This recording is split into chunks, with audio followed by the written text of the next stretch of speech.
All right. So, did you want to do your NFL playoff what if?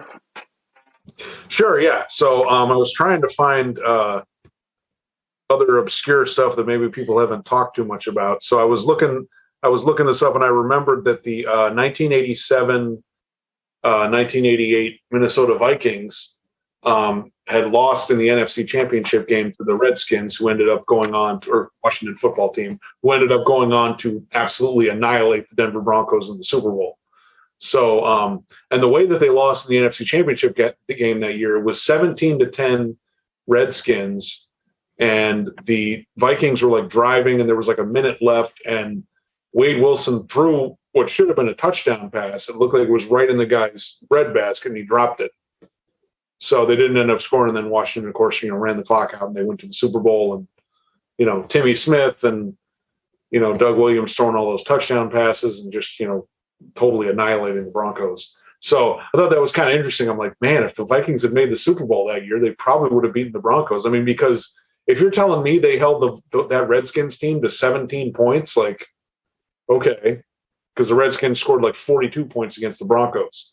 But yeah, that year was crazy because there was a strike. So three of the games that year for all the teams were played with replacement players. And as a matter of fact, I think I heard that Sean Payton played. Yeah, for the Bears. Strike. Yeah, right. So, as a matter of fact, hang on, let me look this up. Did he play against the Vikings? Let me see.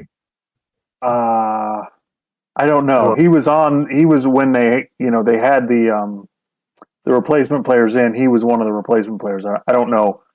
Oh, I don't know if he actually played. I don't know how many games or what the status was. But yeah, okay. But anyway, yeah. So that was kind of crazy. So they finished the year 8-7. Now they actually went 8-4 with their regular players.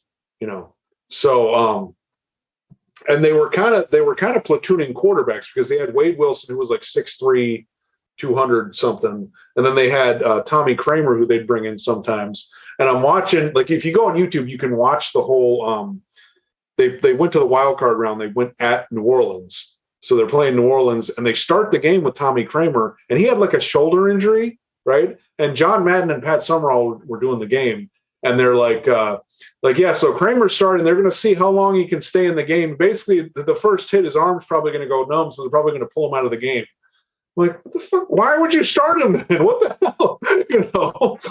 So yeah, like he plays like a series, and then he takes a hit, and then he goes down, and then it's like, oh, okay, and then they put Wade Wilson in.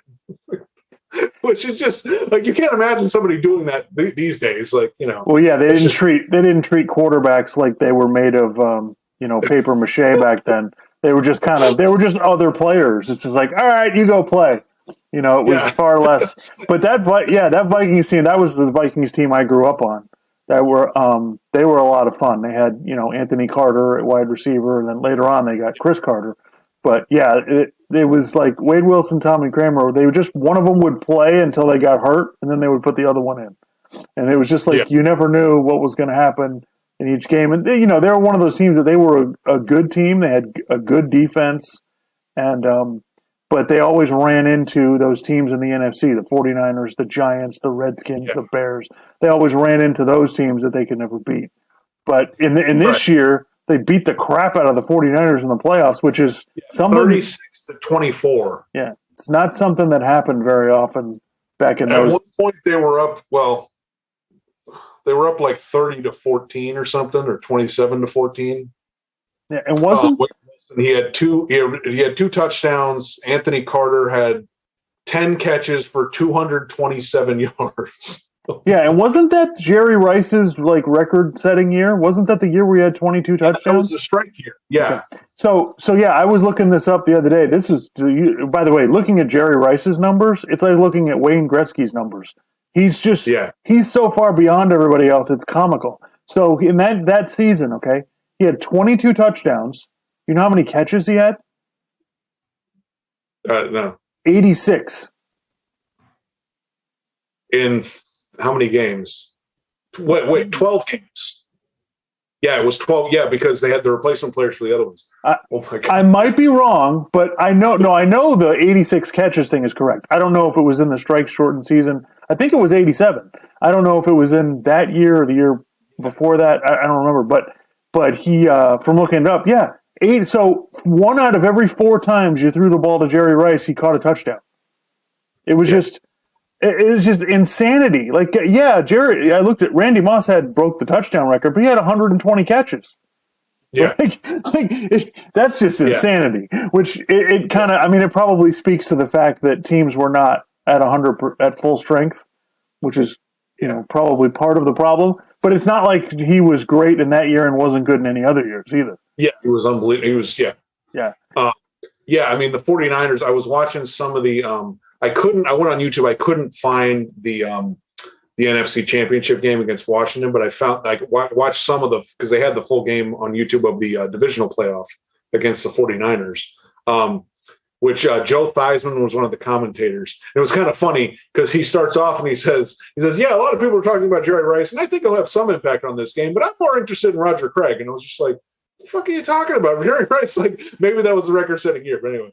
But yeah, Montana was really struggling. And the Vikings defense, to their credit, they were kind of getting after him. They ended up putting Steve Young in the game. And that was kind of that whole stretch where, like, they brought in Steve Young, and I guess Bill Walsh told him, like, you're going to play. But then it was kind of like he was playing, but then he wasn't. And,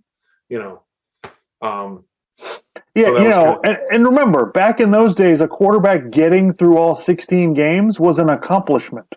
Okay? Yeah. Nowadays, I mean, it's still hard now, but back then it was a miracle if you got through all 16 games. And you got the crap beaten out of you.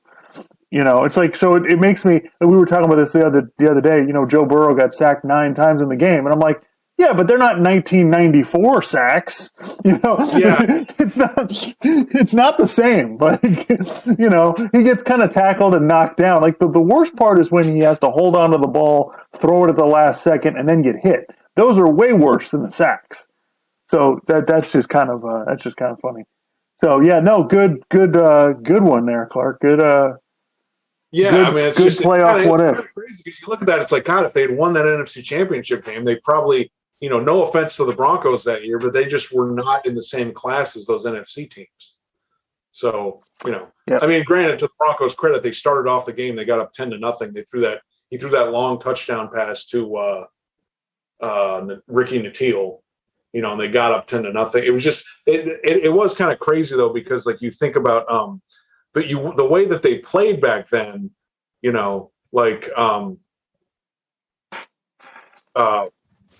was just you'd see them do different things, and it's like, well, why didn't they do this or why didn't they do that? It's like, well, they didn't do that. They just the quarterback would drop back and he'd try to chuck the ball down the field, or they just run the running back into the line. Like they didn't, it wasn't like the most complex stuff, so yeah, it's like kind of like the NBA. They didn't know the space, they didn't understand the spacing the way they do now, so it looks different. In football, they understand, like even running the ball now, it's like, we'll do all this motion and try to make you think we're doing this and doing that, and that's why that's really the credit to Kyle Shanahan, that you really don't know. You're watching the game, and you don't know where the ball's going.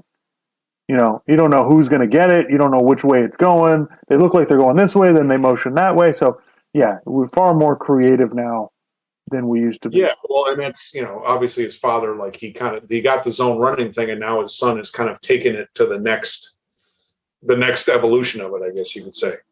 Yep. So,